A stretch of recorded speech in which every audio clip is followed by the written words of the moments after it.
Well, hello there. I was recently asked to review an entire television series by one of my viewers, Dylan Kaiser. Now, taking a request for a series is a lot different than taking a request for a movie. Committing to review a movie usually requires a time investment of maximum 2 hours. But an entire series of hour-long episodes? Wow, that is quite an ask. But based on the fact that you're watching this video right now, you can probably guess that I decided to go ahead and do the request. I'm going to be covering the entire I Know What You Did Last Summer series from 2021. There was one season and 8 episodes in that season. The way it's going to work is as follows. I'm going to release one video per episode, and I'm going to break down the plot points, maybe give my thoughts on the action that's occurred, and give some trivia or pertinent information where it's appropriate. I will tell you right now that these episodes are going to be spoiler heavy. There is absolutely no way to cover the entire series of a whodunit slasher without any spoilers, so let's instead head in the opposite direction. If you haven't watched this series and you don't want the mystery spoiled, then I suggest you go watch that first and then come back and watch this video series. You can probably already tell based on what you're seeing right now that these videos aren't going to follow my regular format, and television analysis is not going to become a regular occurrence on this channel. However, if you really like these videos and they become popular, that is something that may change in the future. All right, let's get into it.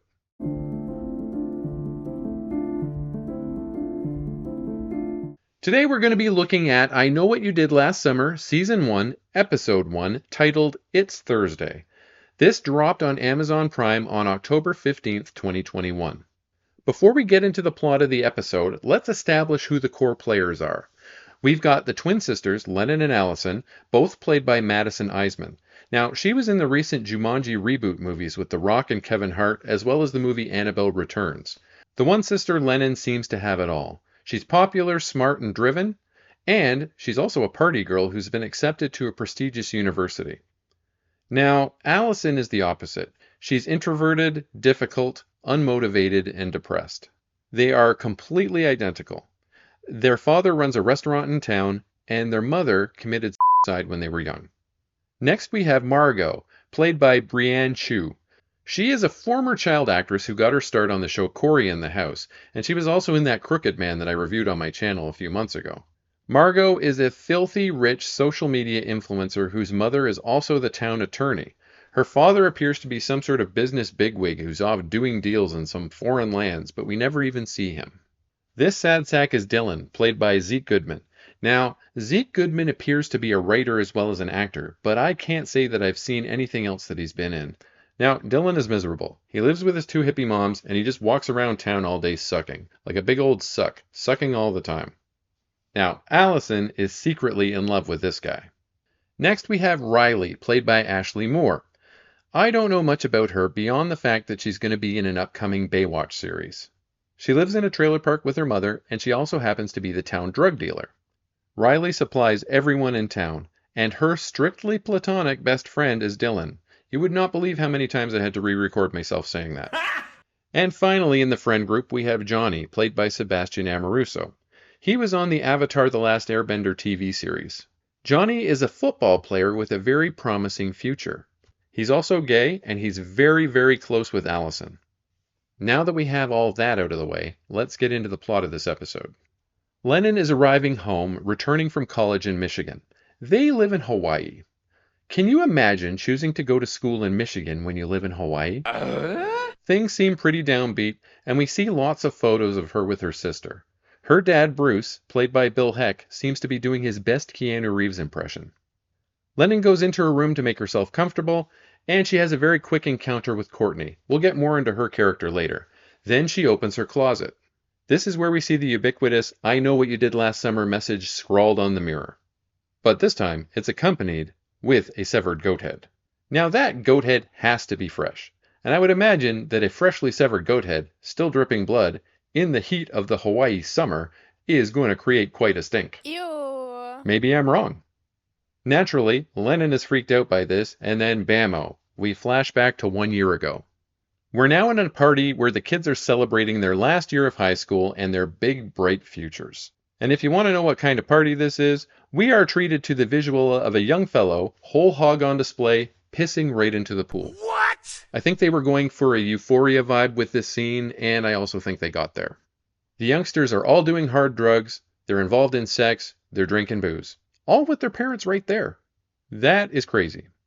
And I'm going to tell you something, it's going to be really hard to like these kids for a while. They are all quite infuriating.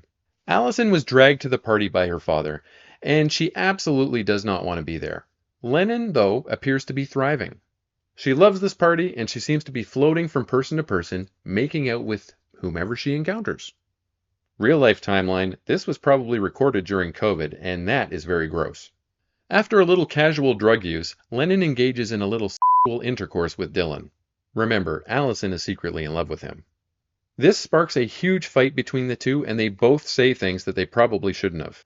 Allison confronts her father, who absolutely will not take her home, so she decides to leave on her own.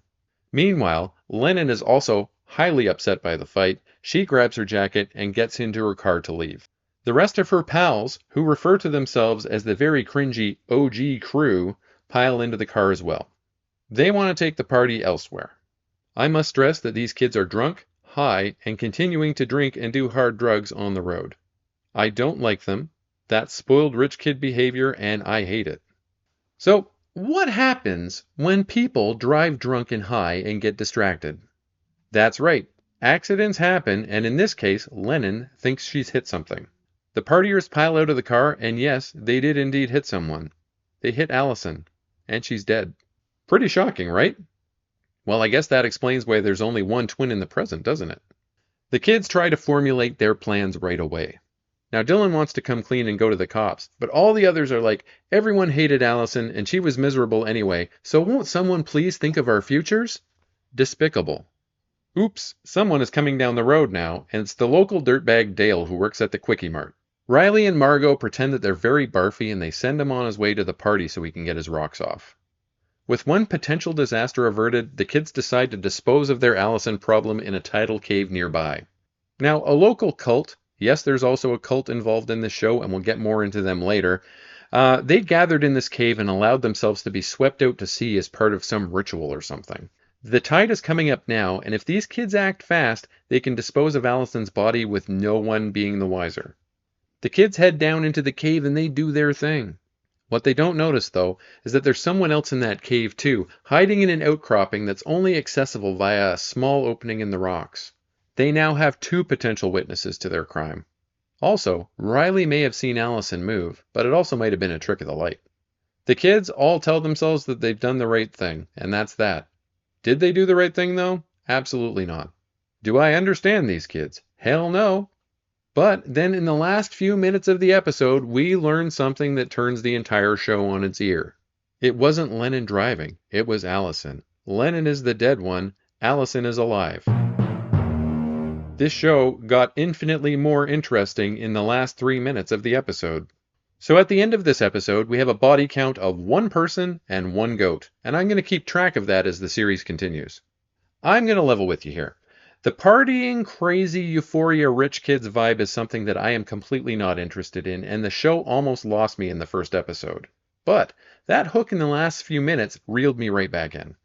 The performances seem to be pretty decent across the board. I think Dad is a bit stiff, but we are just getting our introductions in this episode. So overall, I rate this episode a 7 out of 10, and I'm looking forward to the next one. I'm excited to see what happens next, and I hope that you are too. This series only gets crazier, so please join me for my next episode where I break down the I Know What You Did Last Summer television series. As always, you can subscribe to me by clicking the subscribe button at the bottom of this video.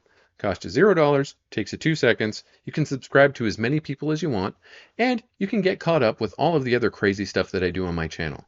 I hope you enjoyed this episode, and I look forward to seeing you in the next one. Bye!